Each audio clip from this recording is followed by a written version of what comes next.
TV तक के सभी दर्शकों को मेरा नमस्कार। मैं हूं एमके भंडारी, उत्तरांचल के जिला नैनीताल को बिलोंग करता हूं और पिछले 10 वर्षों से सुशांत लोक वन गुड़गांव में ज्योतिष शिक्षा में लगा हूं, ज्योतिष पढ़ाने में लगा हूं। मित्रों, हर दिन की शुरुआत हम एक मूल मंत्र के साथ में करते हैं। अभी हमारी ग्रहों की व्याख्यान माला चल रही है। मैंने आपको अभी तक सूर्य से शुक्र तक के ग्रहों के विषय में बताया है। आज हम शनि ग्रह की बात करेंगे। शनि मंद गति से चलने वाले, इन्हें शनिश्चर इसीलिए कहा जाता है, शनि शनि चलने वाले, लेकिन शनि इस भचक्र के या जोडियक के दंडाधिकारी कहे जाते हैं, यानी कि न्याय के देवता हैं। जब भी कभी हम मनसा वाचा कर्मणा कोई त्रुटि करते हैं, मन के द्वारा, वचन के द्वारा अथवा कर्मों के द्वारा जब हम कोई त्रुटि करते हैं तो शनि ग्रह उसमें अप्रसन्न हो जाते हैं और उससे शनि ग्रह से संबंधित जो हमें तकलीफें होती हैं, उनमें से एक तकलीफ हमारी, मैंने आप लोगों को जैसे बताया कि शनि से होने वाली जो तकलीफें हैं वो उनमें से एक तकलीफ है पुराने रोग जो होते हैं वो शनि की वजह से होते हैं व्यक्ति को। इसी प्रकार से शनि ग्रह जब भी कभी अप्रसन्न हो जाते हैं तो शनि गाउटिक आर्थराइटिस से संबंधित बीमारियां देखते हैं, या इवन शनि कैंसर के भी कारक होते हैं। शनि ग्रह जिस समय प्रसन्न होते हैं तो व्यक्ति को प्रचुर मात्रा में धन मिलता है। यानी जैसे अमिताभ बच्चन जी की कुंडली में शनि का लगन है और शनि चतुर्थ भाव में बैठे हैं, तो अमिताभ जी जैसे एक ऑर्डिनरी, एक आम जिंदगी में पैदा हुए थे, लेकिन आज वो 3000 करोड़ से ऊपर के आसामी है। वो सब शनि भगवान की वजह से हुआ है। वैसे तो शनि जो है अपार्टमेंट्स वगैरह के कारक होते हैं, छोटे मकानों के, लेकिन वही शनि जिस समय प्रसन्न हो जाते हैं, यानी कि कुंडली के अंदर भावेश कारक की स्थितियों में शनि बहुत अच्छे होते हैं, तो व्यक्ति को मेंशन या पैलेस की सी स्थिति मिलती है। इसी प्रकार से शनि जो है जितना भी हार्डवेयर का काम है, जितना प्रॉपर्टी में कंस्ट्रक्शन रिलेटेड काम है, वो सब काम भी शनि भगवान ही देते हैं अपनी दशाओं में। इसी प्रकार से शनि से होने वाले जो रोग हैं उनमें शनि अगर बुध के साथ में मिल जाते हैं या चंद्रमा के साथ में मिल जाते हैं तो इन दोनों ग्रहों को पीड़ित करते हैं, यानी कि एक्जिमा जैसी बीमारी देते हैं बुध को, और चंद्रमा के साथ में न्यूरोलजिया देते हैं, यानी कि स्लीप डिस्टर्बेंस या ल्यूनेसी देते हैं। ल्यूनेसी का मतलब है उसमें जो ल्यूनेसी का मतलब इनकोहेरेंट बिहेवियर, यानी कि बाइपोलैरिटी वगैरह जैसे रोग देते हैं। मित्रों, मैं आप लोगों को शनि ग्रह के बारे में बताता रहूंगा। शनि ग्रह का सबसे अच्छा जो उपाय है वो यह कि शनि के वैदिक मंत्रों का और शनि के पौराणिक मंत्रों का जाप करना चाहिए। ये बहुत ही आसान मंत्र है। ओम शनो देवी रविष्टे आपो भवन्तु पीते शनियो रविस्त्रवन्तु। ये तो शनि के वैदिक मंत्र है। पौराणिक मंत्र हैं नीलांजन समाभासम रविपुत्रम यमागजम छाया मार्तंड संभूतम तम नमामि शनिश्चरम। इसी प्रकार से शनि का एक बीज मंत्र है ओम शम शनिश्चराय नमः।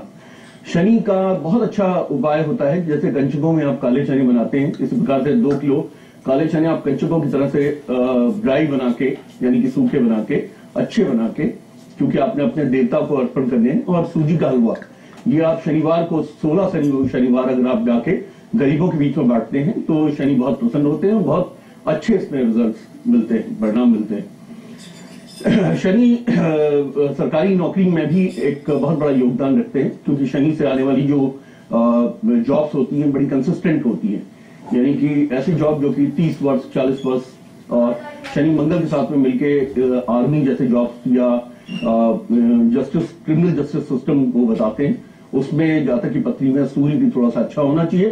तो उसके बाद जो है व्यक्ति आर्मी में कैप्टन के या लेफ्टिनेंट के रूप में ज्वाइन करके और chief of the army staff यानी कि सीनियर लेवल्स पे जाता है। शनि देखा जाए तो काफी सौम्य प्रकृति भी रखते हैं। बड़े आश्चर्य की बात है कि शनि वैसे क्रूर ग्रह है, और जितने भी ये लोग हैं, जितने भी ये जो छोटे काम करने वाले लोग हैं वो शनि के चाकर कहे जाते हैं। वही शनि जिस समय अच्छे हो जाते हैं तो वो राज सम्मान देते हैं और पॉलिटिक्स के भी कारक हो जाते हैं। तो जितने आप ये मंत्री देखते हैं, जो लोग की रूलिंग क्लास जिसे हम कहते हैं, वो भी शनि भगवान के बहुत अच्छे हो जाने से, पूर्व जन्म के कर्मों के अनुसार और पत्नी में अच्छे बैठने की वजह से इस तरीके का योग बनते हैं। मित्रों, हमारे साथ कॉलर जुड़ गए हैं और मिस्टर योगेश हमारे साथ में जुड़े हैं और नारनौल से मिस्टर योगेश हैं। हेलो। नमस्कार गुरु जी। हाँ नमस्कार जी। मैं नारनौल से योगेश शर्मा बोल रहा हूँ। हाँ बताइए। हाँ जी, विवाह की समस्या है तो आप ये बताएं, थोड़ा सा डेट ऑफ बर्थ है 1 मई। हाँ जी, 1 मई 1982। 1982। और टाइम ऑफ बर्थ क्या है? सुबह 7 बजे। सुबह 7 बजे। नारनौल का जन्म है। नारनौल का जन्म है। गुरुजी, विवाह को लेकर के काफी समस्या आ रही है। देखिए योगेश जी, आप वृष लगन के जातक हैं और आपकी कर्क राशि है, और वृष लगन में इसमें द्वितीयेश बैठे हुए हैं, यानी कि बुध जो द्वितीयेश होकर वृष लगन में बैठे हैं, और मंगल और शनि इसमें विराजमान है पंचम भाव में, और गुरु इसमें छठे भाव में है, शुक्र उच्च के हैं। देखिए, पहली बात तो मैं आपको बताना चाहता हूं कि लगन के स्वामी शुक्र इसमें उच्च के बैठे हुए हैं, और शुक्र की ही महादशा चल रही है, तो कुंडली में बहुत ज्यादा बलोबल है, यानी कि आपको सरकारी नौकरी का बहुत अच्छा शिक्षण संस्थान में, या आपको सरकारी नौकरी का जैसे रेवेन्यू बेस्ड डिपार्टमेंट्स में, या सरकार के ऐसे डिपार्टमेंट्स में जिनमें कि व्यक्ति को पावर, पोजीशन, अथॉरिटी, इस तरह की स्थितियों से व्यक्ति को एक अच्छा अमीरी का जीवन जीने का बनता है। इस तरीके से, क्योंकि सूर्य भी इसमें उच्च के बैठे हैं, यद्यपि वो द्वादश भाव में है। इसमें विवाह के लिए हम देखते हैं 2nd हाउस, 7th हाउस और 12th हाउस। सेकंड के जो मालिक हैं वो स्वयं लग्न पे बैठ के काफी पावरफुल हो जाते हैं। अपने भाव से जरूर वो दुर्द्वादश है, यानी अपने भाव से पीछे हैं, तो चीजों को डिले करते हैं। और जो इसमें सप्तमेश है वो मंगल है, वो पंचम भाव शुभ भाव पे बैठे हुए हैं। इसका मतलब है कि इनका विवाह करेंगे तो बहुत अच्छा, लेकिन चूंकि मंगल का शनि के साथ में जब संबंध हो जाता है तो फिर वो थोड़ा सा डिले करता है, विवाह को 28-29 वर्ष के बाद में कराता है। द्वादश भाव में चूंकि सूर्य उच्च के बैठे हैं और इस कुंडली के अंदर सूर्य चतुर्थेश हो जाते हैं, तो एक बहुत बड़ा राजयोग बन जाता है इनकी कुंडली में, यानी इनको बहुत अच्छा धन कमाने का बनता है, क्योंकि इसमें कहा जाता है क्रूरास के शुभम हेते प्रबलास उत्तरोत्तरा। इसमें कहते हैं न दिशंति शुभम नृणाम सौम्या केंद्राधिपयदि क्रूरास के शुभम हेते प्रबलास उत्तरोत्तरा, यानी क्रूर ग्रह जिस समय केंद्र का आधिपत्य लेते हैं तो बहुत प्रबल वो फंक्शनल बेनिफिट हो जाते हैं, और द्वादश भाव में उच्च की उनकी स्थिति अच्छी है। लेकिन विवाह के ऊपर एक व्याख्यान माला के द्वारा के अंतर्गत मैंने आप लोगों को बताया था कि जब भी कभी सूर्य अथवा मंगल जैसे ग्रह द्वितीय, सप्तम और द्वादश भाव से परोक्ष में या प्रत्यक्ष में जिस समय वो इन्वॉल्व हो जाते हैं, उस समय वो विवाह में डिले करने लगते हैं। वैवाहिक जीवन तो बहुत अच्छा देते हैं, लेकिन विवाह में डिले भी करते हैं।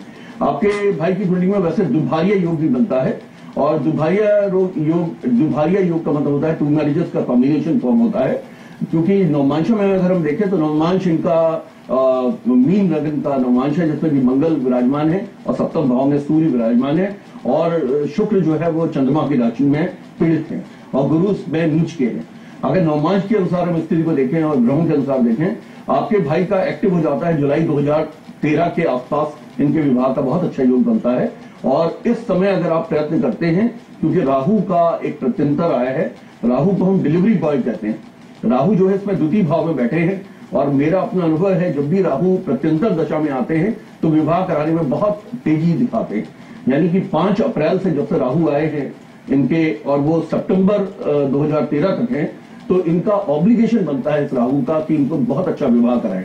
यानी कहने का मतलब है कि 5 अप्रैल के बाद से और अगले वर्ष सितंबर के इसी वर्ष सितंबर के पहले से इनका विवाह का तय हो जाना काफी हद तक जान पड़ता है, क्योंकि उसके बाद फिर इनका गुरु का अंतर शुरू हो जाएगा बिना उपाय के, क्योंकि गुरु इस कुंडली के अंदर में शुक्र के लग्नों में गुरु एक फंक्शनल मैलेफिक हो जाते हैं, और गुरु अष्टमेश हो जाते हैं और एकादशेश हो जाते हैं।